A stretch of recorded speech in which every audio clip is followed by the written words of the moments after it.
Bismillahirrahmanirrahim. Ana seorang janda cerai mati. Alhamdulillah kami ada uang untuk pendidikan anak dalam bentuk deposito. Deposito di bank syariah. Pertanyaan, apakah uang bagi hasil itu termasuk riba dan deposito itu sudah mencapai nisab? Apakah Ana harus mengeluarkan zakat karena uang deposito benar-benar kami simpan untuk pendidikan anak suatu saat nanti? Sedangkan untuk hidup kami, alhamdulillah cukup untuk hidup yang pas-pasan. Mohon jawabannya Ustadz. Jazakumullah khairan. Baik, bismillah. Allah Subhanahu wa taala menguji anti dengan wafatnya sang suami. Tapi Allah Maha Pengasih, Allah Maha Penyayang. Allah Maha Pengasih, Allah Maha Penyayang. Anti diberikan oleh Allah kecukupan. Ada biaya untuk hidup hari-harian, sehari-hari.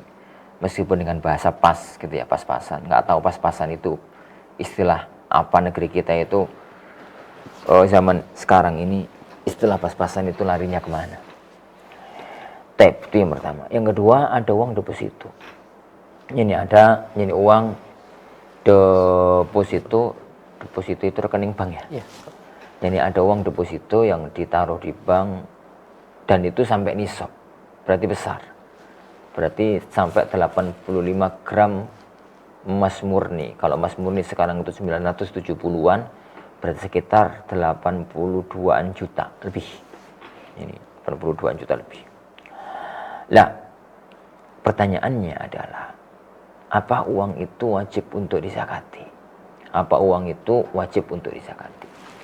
Ketahuilah ya ukhti, barang yang wajib dizakati itu dua jenis. Jenis yang pertama, barang yang memang berkembang. Kayak ternak, barang perdagangan, ya apalah gitu ya, memang berkembang, itu wajib dizakati. Yang kedua, barang yang mestinya berkembang meskipun nggak dikembangkan. Barang yang mestinya berkembang meskipun nggak terjadi karena mungkin nggak dikembangkan atau mungkin terjadi hal yang lain. Gambarannya, ada orang dagang modalnya sampai miliaran. Tahun itu qadarullah asetnya menurun, bukan bertambah. Tapi modalnya besar, miliaran. Dizakati? Ya. Karena mestinya dagang itu berkembang. Lah, tatkala tahun itu nggak berkembang, itu urusan lain. Tapi tetap barang itu wajib untuk dizakati. Semoga bahkan dengan dizakati itu Allah menjadikan hartanya malah berkembang. Itu yang pertama. Contoh yang lain adalah uang. Uang itu mestinya memang dikembangkan.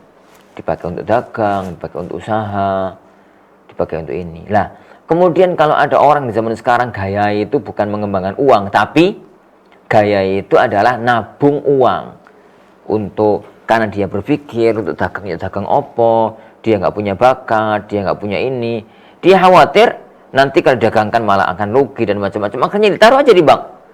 Garapannya untuk suatu ketika nanti untuk mendirikan anak-anaknya dan macam-macam. Maka uang itu adalah harta yang mestinya berkembang meskipun tidak dikembangkan. Yang mestinya berkembang meskipun tidak dikembangkan. Maka selagi harta itu masih di atas nisab, wajib untuk dizakati. Jadi wajib untuk dizakati per tahun 2,5%. 2,5%. Jadi semacam itu. Dan yang Anda sampaikan tadi adalah di salah satu bank syariah, dan kita terima apa adanya bahwasanya yang ada di bank syariah itu adalah tidak riba, dalam arti mereka mengklaimnya adalah mudharabah bagi hasil. Ini sudah kita terima ala lohirihi, lohirnya itu adalah bagi hasil, berarti tidak termasuk dalam pembahasan tentang riba yang ada dalam perbankan atau dalam bunga yang dari perbankan. Wallahu a'lam bishawab.